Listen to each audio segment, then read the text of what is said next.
One of the hardest things to do in life is to wait. For kids right now, they're confined because of this coronavirus, and probably the kids' thoughts are, how long do we have to stay inside the house before we can go out and play and go out and go wherever else we want to go? Um, with regards to coronavirus, our thoughts are, how long is this pandemic going to last? If you've lost your job, how long am I going to not have a job? How long if I'm sick, and not necessarily coronavirus? How long am I going to be sick? How long? There's a lot of how longs depending on what your situation is, and perhaps what you're hoping in your life. And we are not alone in that predicament. In fact, there was a man, he was called a man after God's own heart, and it was David. And he wrote this 13th Psalm, which is an individual complaint, prayer to God. And when you read this psalm, it's the title of this psalm is How Long, O Lord? It's a complaint to the Lord. He said, How long, O Lord, will you forget me forever? So very true, isn't it? When you're waiting, you feel like it's been taking so long. How long will you hide your face from me? How long must I take counsel in my soul and have sorrow in my heart all the day? How long shall my enemy be exalted over me? 4 times in this passage, how long, how long, how long, how long? He said, Consider and answer me, O Lord my God. Light up my eyes, lest I sleep the sleep of death. Have you been in that spot wherein you're waiting that long and you're getting to a point you're about to lose it? Your confidence, maybe your faith. I don't know what it is. You're being discouraged to the point, I feel like I'm about to give up. I think it's a common thing that we share as human beings.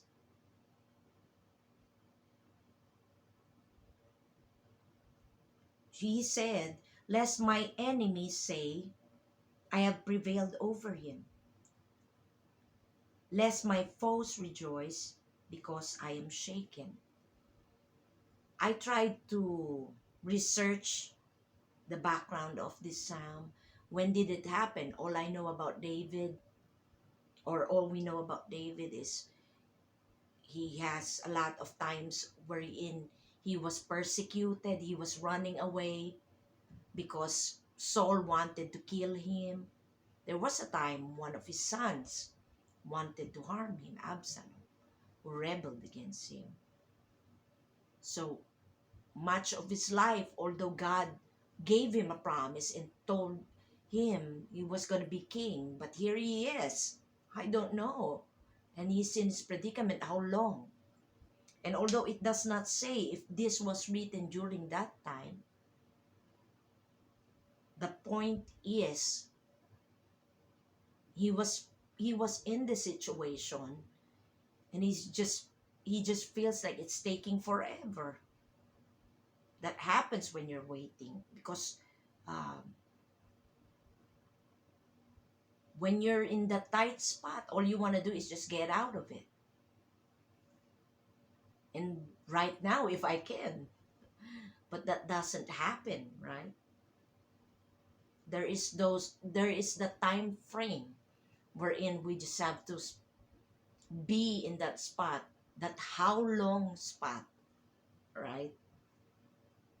But here's the thing, something beautiful about this man pouring his heart to God and just admitting, yeah, I'm on that spot. He even felt, he said, lest I sleep the sleep of death. This is what it feels like. I'm already getting there. I'm to that point. I'm already starting to hit the bottom. He admits this. But when I read this, it was so it was so amazing. It lifted my own faith because he said here, but I have trusted in your steadfast love. Even while we're on that season, while we're waiting, we're stuck in our homes, we're waiting for the pandemic to pass, we're waiting to get on with our lives, we're waiting to go back and look for a job or get rehired or whatever. We can do like David. He said, I have trusted in your steadfast love.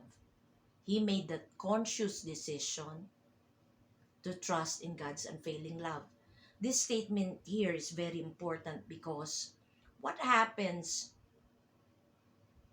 when you are backed up in that corner, in that tight spot? What is the first thing that we question? God's love. Do you love me, Lord? Why am I in this situation? I've been sick this long time. Why am I in this situation? I've been looking for a job long time. Whatever, right? Whatever predicament we are in. Sometimes we get to that point. Do you love me, Lord? The atheist, number one atheist argument is if God exists, why does he allow suffering? Right? That's the first thing. Is there a God? Does he love us? Because why are this happening? But the beautiful thing about this man David, he has chosen to trust in God's unfailing love, in God's love. Truth, the steadfast love of the Lord never ceases. They are new every morning. Great is thy faithfulness. That's in Lamentations. When I woke up this morning, I heard the sound of the birds chirping. I always like it when I wake up like that because it just feels so good. It feels very hopeful. I feel I feel very good about it. God's love, truth, God's love are new every morning. It's new every morning. It doesn't end. One more thing, it's steadfast. The love of the Lord is steadfast. It's steady. It's something you can depend on. Our moods change, our feelings change. God never changes. When you feel there's no control, God has control. He is something we can all depend on or rely on, even at this time.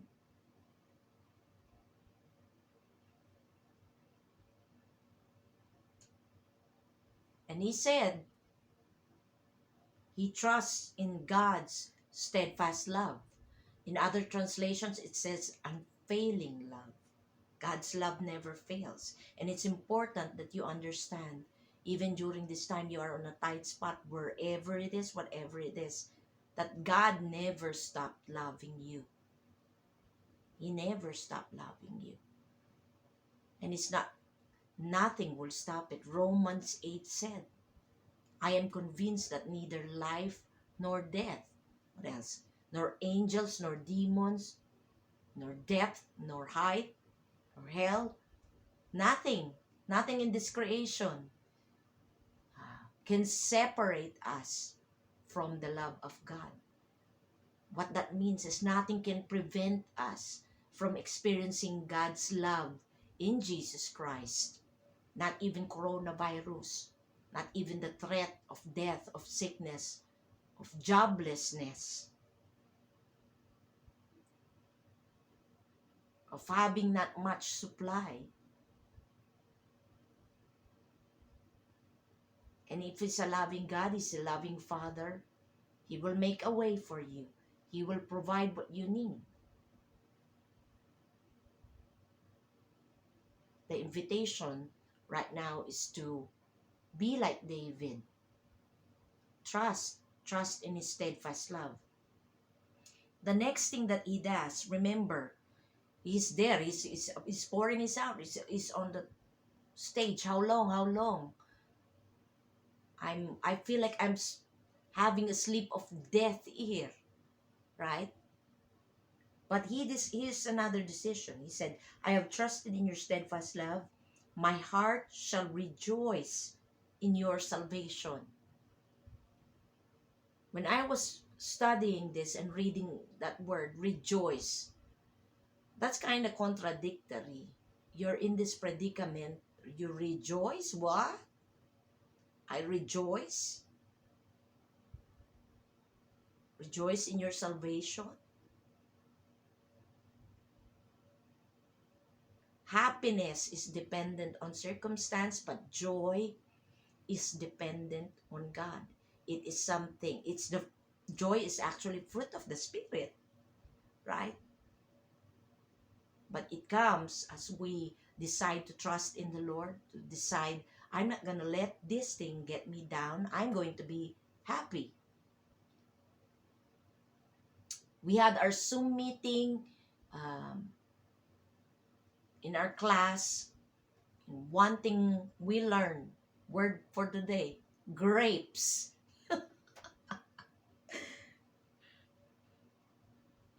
Rejoice. My heart will rejoice in your salvation. Here's the thing. What does this mean? Even when all this thing going on in our life, we can't live like we're already dead. Life goes on. So when you see somebody doing TikTok and in Facebook, when you see people joking about toilet paper, don't be mad at them.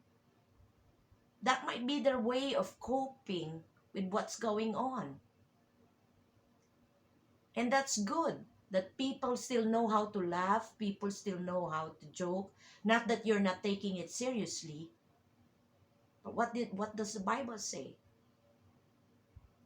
A cheerful heart, right? Laughter is the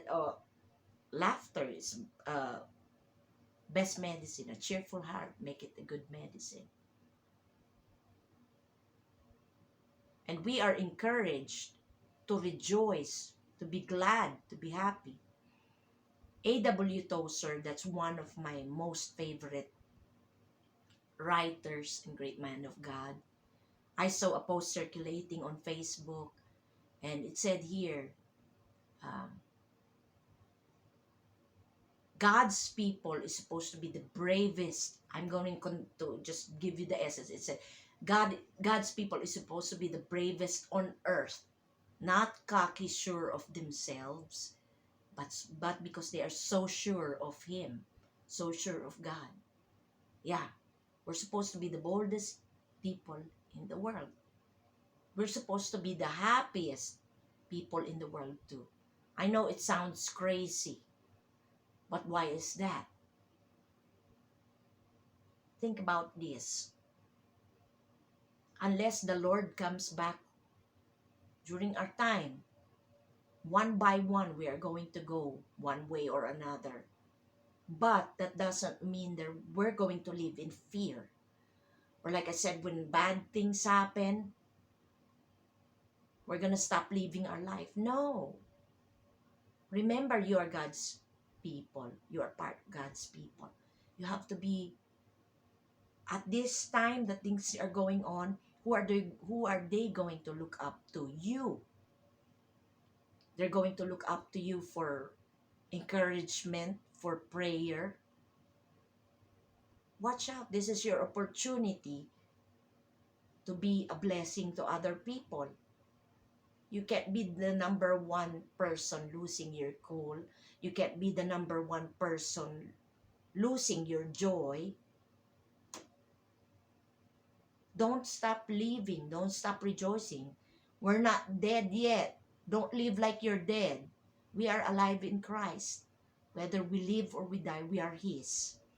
And like I said, I'm not saying that in a cocky way.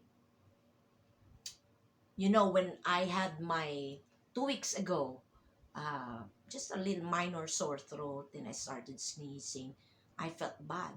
And with the things going on right now, it does kind of make you ding ding ding ding. So what I did, I would gargle salt water, mouthwash. Um, I ate raw ginger just to get a hold of it. I drank a lot of water. Um, I drank a lot of orange juice, vitamins. I slept a lot. I rested a lot, and that made me feel really good. So I decided to do self quarantine, and I don't think I have COVID, but uh, I miss. This is the second week. I miss church, although this week it has been made mandated by our state's governor that no groups of 10 are allowed to gather. So I'm not missing church, but this is my second week on self quarantine. I have not gone out, just not because I think I've got something going on with me, but just for other people's peace, right?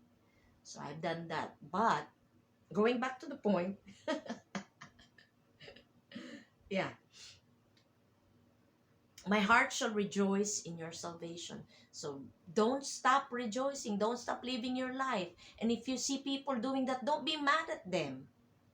Okay, I know you. We know you are very concerned about it, but listen, we're not gonna stop living our lives because even pandemic is not gonna stop this. Um, there's something funny about Filipinos. I am a Filipino. I come from Philippines, and it's so funny because even when catastrophes are going on, floods, you and they would do. This is something you would notice that they would do news, and while they're doing news, people are walking back and forth, and people will be like, they look like they're so happy. And there's one foreigner commented that there's already catastrophic thing happening, and they're the people waving, they're smiling, they look like crazy happy. uh, and it's what we are known for. We're adaptable people. We just adapt to our situation. That's our way of coping with what's going on around us. But it doesn't just have to be us.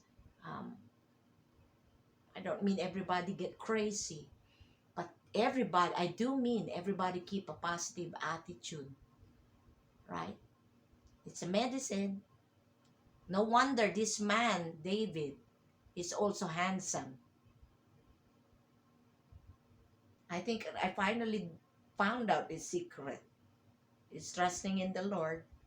He knows how to still be glad even at the time that he thinks he's backed up in the corner. He rejoices in the Lord. Be happy, brother. Be happy, sister. Rejoice on the Lord, for the joy of the Lord is your strength. Okay, and last, he said, I will sing to the Lord because he has dealt bountifully with me. I will sing to the Lord. This is your, keep singing. You keep trusting the Lord's unfailing love. You keep rejoicing and don't stop singing. Don't stop worshiping the Lord. Praise is very good for you because what? When you do that, when you worship, when you praise, it lifts your spirit up. It lifts your perspective up. And it glorifies God. It gives glory to Him. He said, I will sing to the Lord because He has dealt bountifully with me. Even with all the things going on, there is blessing. There's a lot of things that you can be thankful for. Just waking up another day. We need to realize that.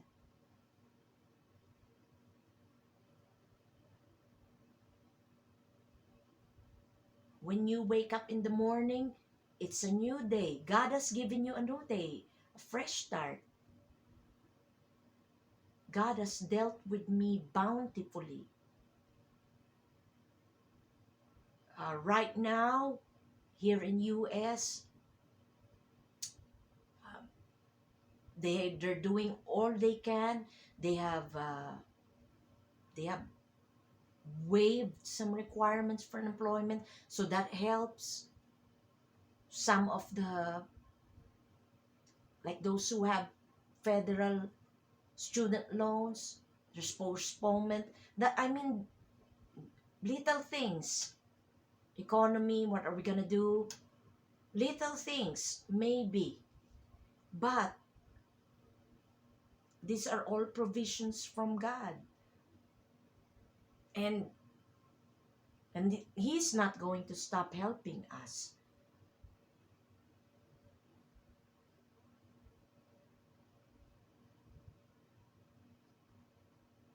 So I just want to leave it at there. And you just keep your hope in the Lord. You want to be like a David? Grape, the word is grapes. Sa Tagalog, batak na batak yung muka. I know that's not me. Pwede pa rin. Gusto mong batak yung mukha mo, then you put your trust, your hope in the Lord. You rejoice, keep singing, keep rejoicing, be happy, be positive. God has dealt bountifully with you, and because God is steady, is reliable, He's faithful, He will make a way for you, my dear friend. God never left us. I think it's just a call, a wake-up call for many people to think again about God, to think again about eternity, to think about again about where they are in their life, in their walk with God. Whatever the message is,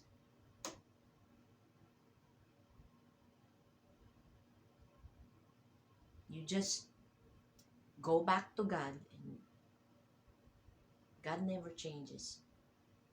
He's steady, He's faithful, and He'll be there for you.